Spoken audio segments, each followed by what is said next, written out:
नमस्कार दोस्तों, स्वागत है आपका आज के मुख्य समाचार में, जिसमें सबसे पहली और बड़ी खबर में आपको बताएंगे कि स्वतंत्रता दिवस के भाषण में पीएम मोदी की फिसली जुबान। बंगाल की स्वतंत्रता सेनानी मातंगिनी हजारा को बताया असम का, टीएमसी ने लिया आड़े हाथ। दूसरी बड़ी खबर में जिक्र होगा दोस्तों कि स्वतंत्रता दिवस पर बोले अखिलेश यादव कि गंगा जमुनी तहजीब को बिगाड़ने की हो रही है कोशिश। तीसरी बड़ी खबर में जिक्र होगा कि संसदीय कामकाज से खुश नहीं है सीजेआई रमना। जी हाँ दोस्तों, आपको बता दें चिंतित है चीफ जस्टिस ऑफ इंडिया और कहा है कि अब बिना उचित बहस के पास हो रहे हैं कानून। चौथी बड़ी खबर में जिक्र होगा कि तिरंगों से भर गया दिल्ली का गाजीपुर बॉर्डर, किसानों ने पुलिस की बैरिकेडिंग पर लगा दिया झंडा। और पांचवी बड़ी खबर में जिक्र होगा कि सत्ता में आते ही भाजपा ने जनता को भूलकर सिर्फ और सिर्फ अपना विकास किया है, यह आरोप लगाया अखिलेश यादव ने। दोस्तों, हर एक खबर की गहराई में आपको ले जाएंगे, लेकिन उससे पहले अगर आप भी अखिलेश यादव के इस आरोप का समर्थन करते हैं कि सिर्फ और सिर्फ अपना विकास किया है भाजपा ने, तो आप अभी इस वीडियो को लाइक कीजिए और कमेंट में लिखिए जय हिंद। और दोस्तों, खबर में अंत तक बने रहिएगा, क्योंकि हम आपको बताएंगे कि आखिरकार क्या गलती पीएम मोदी ने अपने भाषण में कर दी और कौन थी स्वतंत्रता सेनानी मातंगिनी हजारा। दोस्तों, आपको बता दें, खबर में ध्यान से अंत तक सुनते रहिएगा। पहली बड़ी खबर है कि पीएम नरेंद्र मोदी की जुबान फिसल गई है अपने भाषण में और बंगाल की स्वतंत्रता सेनानी को असम का बता दिया और टीएमसी ने आड़े हाथ ले लिया। जी हाँ दोस्तों, प्रधानमंत्री नरेंद्र मोदी ने 75वें स्वतंत्रता दिवस पर लाल किले से राष्ट्र को संबोधित करते हुए कहा कि बंगाल की स्वतंत्रता सेनानी मातंगिनी हजारा को असम का स्वतंत्रता सेनानी कहकर उन्होंने संबोधित किया। पीएम मोदी के इस संबोधन के बाद बंगाल में विवाद उठकर खड़ा हुआ है। टीएमसी ने पीएम मोदी की आलोचना की। टीएमसी के राज्य सचिव और प्रवक्ता कुणाल घोष ने मांग की है कि प्रधानमंत्री मोदी इस तरह की टिप्पणी के लिए तुरंत माफी मांगे। आपको बता दें, प्रधानमंत्री मोदी 75वें स्वतंत्रता दिवस पर लाल किले से संबोधित करते हुए स्वतंत्रता संग्राम में भाग लेने वाली महिलाओं को याद कर रहे थे। वो झांसी की रानी लक्ष्मीबाई सहित कई महिला योद्धाओं के योगदान को उन्होंने याद किया। विभिन्न राज्यों की स्वतंत्रता सेनानियों के नाम के साथ साथ पश्चिम बंगाल के पूर्व मेदिनीपुर में तमलुक की मातंगिनी हजारा का नाम भी ले लिया, लेकिन प्रधानमंत्री ने उन्हें बंगाल की स्वतंत्रता सेनानी कहने के बजाय असम की स्वतंत्रता सेनानी कहने की बात कही। आपको बता दें कि मातंगिनी हजारा का जन्म मिदनापुर जिले में होगला ग्राम में एक अत्यंत निर्धन परिवार में हुआ था। साल 1932 में गांधी जी के नेतृत्व में देश भर में स्वाधीनता आंदोलन चला। वंदे मातरम का घोष हुआ, जुलूस प्रतिदिन निकलते थे। जब ऐसा एक जुलूस मातंगिनी के घर के पास से निकला तो उसने बंगाली परंपरा के अनुसार शंख ध्वनि से उसका स्वागत किया और जुलूस के साथ चल दी। और 17 जनवरी 1933 को करबंदी आंदोलन को दबाने के लिए बंगाल के तत्कालीन गवर्नर एंडरसन तामलुक आए तो उनके विरोध में प्रदर्शन हुआ। वीरांगना मातंगिनी हजरा सबसे आगे काला झंडा लिए डटी थी और वो ब्रिटिश शासन के विरोध में नारे लगाते हुए दरबार तक पहुंच गई और इस पर पुलिस ने उन्हें गिरफ्तार कर लिया और 6 महीने का सश्रम कारावास देकर मुर्शिदाबाद जेल में बंद कर दिया। साल 1935 में तामलुक क्षेत्र भीषण बाढ़ के कारण हैजा और चेचक की चपेट में आ गया। मातंगिनी हजरा ने अपनी जान की चिंता किए बिना राहत कार्य में वो जुट गई। साल 1942 में जब भारत छोड़ो आंदोलन ने जोर पकड़ा तो मातंगिनी उसमें भी कूद पड़ी और 8 सितंबर को तामलुक में हुए एक प्रदर्शन में पुलिस की गोली से 3 स्वाधीनता सेनानी मारे गए। लोगों ने इसके विरोध में 29 सितंबर को और भी बड़ी रैली निकालने का निश्चय किया और इसके लिए मातंगिनी ने गांव-गांव में घूमकर रैली के लिए 5000 लोगों को तैयार किया। सब दोपहर में सरकारी डाक बंगले पर पहुंच गए। तभी पुलिस की बंदूकें गरज उठी। मातंगिनी एक चबूतरे पर खड़ी होकर नारे लगवा रही थी। एक गोली उनके बाएं हाथ में लगी। उन्होंने तिरंगे झंडे को गिरने से पहले ही दूसरे हाथ में ले लिया।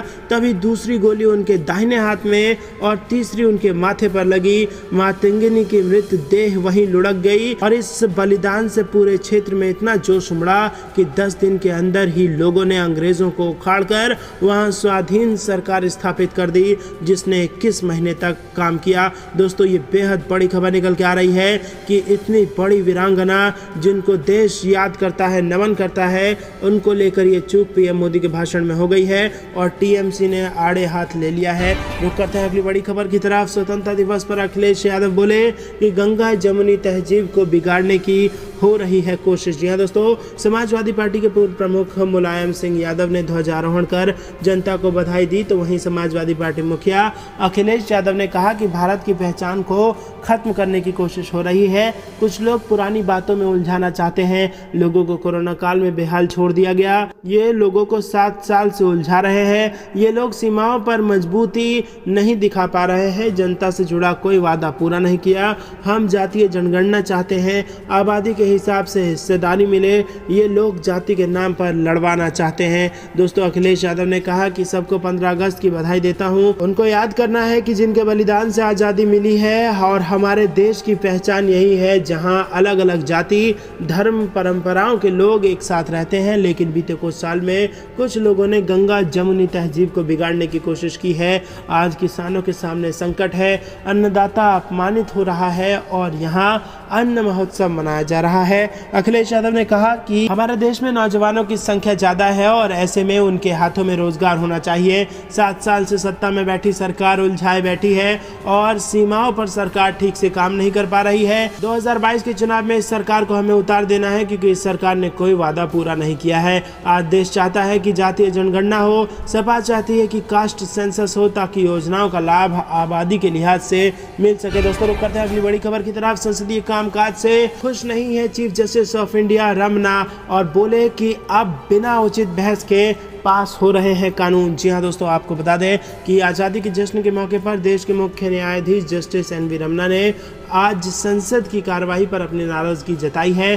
संसद में हुए हंगामे का जिक्र करते हुए उन्होंने संसदीय बहसों पर चिंता जताई और कहा कि संसद में अब बहस नहीं होती है। उन्होंने कहा कि संसद में ऐसे कई कानून पास हुए हैं जिनमें काफ़ी कमियां थी पहले के समय से। इसकी तुलना करते हुए चीफ जस्टिस एन.वी. रमन्ना ने कहा कि जब संसद के दोनों सदनों वकीलों से भरे हुए थे, मगर अब मौजूदा स्थिति अलग है। उन्होंने कानूनी बिरादरी के लोगों से भी सार्वजनिक सेवा के लिए अपना समय देने के लिए कहा।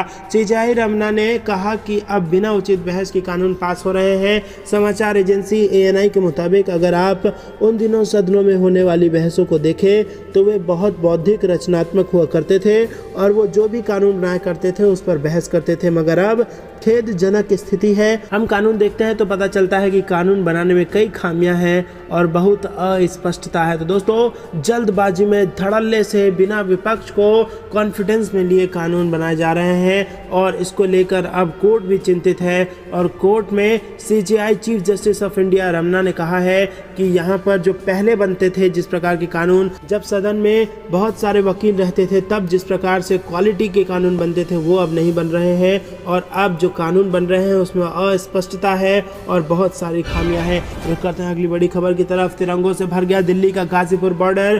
किसानों ने पुलिस की बैरिकेडिंग पर लगाया झंडा। जी हाँ दोस्तों, किसानों ने फिर से किया ये बड़ा काम। अगर आप भी देश के किसानों के साथ हैं तो इसी वक्त इस वीडियो को लाइक कीजिए। आपको बता दें कि पूरा देश स्वतंत्रता दिवस की 75वीं वर्षगांठ मना रहा है और अलग अलग हिस्सों में लोग अपने तरीकों से आज़ादी का जश्न मना रहे हैं। दिल्ली के गाजीपुर बॉर्डर पर भी ऐसा ही कुछ नज़ारा देखने को मिला। आंदोलन कर रहे किसान स्वतंत्रता दिवस के मौके पर तिरंगा झंडे को लेकर पहुंचे। परिणाम स्वरूप पूरा गाजीपुर बॉर्डर तिरंगा झंडे से पटा हुआ नजर आया। यहां तक कि पुलिस की बैरिकेडिंग तक पर झंडे लगाए गए थे और इसकी कई तस्वीरें भी सामने आई हैं। बताते चले कि किसानों ने दिल्ली में स्वतंत्रता दिवस के दिन कार्यक्रम नहीं करने और धरना स्थलों पर ही शांतिपूर्ण तरीके से ध्वजारोहण कर आज़ादी के जश्न में शामिल होने की बात कही थी। बावजूद इसके दिल्ली में बड़े पैमाने पर सुरक्षा के इंतजाम देखे गए हैं। इधर भारतीय किसान यूनियन नेता राकेश टिकैत ने हरियाणा के टोहना में ध्वजारोहण किया और उनके इस कार्यक्रम में बच्चे भी शामिल हुए। आपको बता दें कि अपनी मांगों के साथ पिछले 8 महीने से डटे किसान दिल्ली के अंदर तिरंगा फहराने की मांग पर अड़े हुए थे, लेकिन राकेश टिकैत ने सभी किसानों से अपील की थी कि वे अपने घरों की छतों, गाड़ियों पर झंडा फहराएं। साथ ही यूपी गेट के किसानों से उन्होंने अस्थायी टेंटों पर झंडा लगाने की बात की थी। वहीं दूसरी तरफ स्वतंत्रता दिवस के मौके पर लाल किले की प्राचीर से प्रधानमंत्री मोदी ने छोटे किसानों को साधा। रुक करते हैं अगली बड़ी खबर की तरफ। सत्ता में आते ही भाजपा ने जनता को भुलाकर सिर्फ और सिर्फ अपना विकास किया, यह आरोप लगाया है अखिलेश यादव ने। अगले साल होने वाले यूपी विधानसभा चुनाव को लेकर सूबे की सियासत का पारा चढ़ा हुआ है और इसी क्रम में शनिवार शाम समाजवादी पार्टी के अध्यक्ष और यूपी के पूर्व पूर्व मुख्यमंत्री अखिलेश यादव ने प्रमुख व्यापारियों की बैठक में बीजेपी पर जमकर निशाना साधा। पूर्व मुख्यमंत्री अखिलेश यादव ने बैठक को संबोधित करते हुए कहा कि समाजवादी पार्टी पूरी ईमानदारी से व्यापारियों का साथ निभाएगी। भाजपा सरकारी संपत्तियों को बेचकर देश को कंगाल बनाने पर तुली है। उन्होंने कहा कि चंद पूंजीपतियों के लाभ के लिए भाजपा देशवासियों को धोखा दे रही है। व्यापारियों की सुरक्षा और मान सम्मान समाजवादी पार्टी सरकार में ही सुरक्षित है। अखिलेश यादव ने आगे कहा कि सत्ता में आते ही बीजेपी ने अपना विकास कर लिया। 2014, 17 और 19 तीनों चुनावों में भाजपा सरकार ने देश को खोखला कर दिया है और भाजपा की अर्थनीति के कारण ही पूरी अर्थव्यवस्था की रसातल में चली गई है।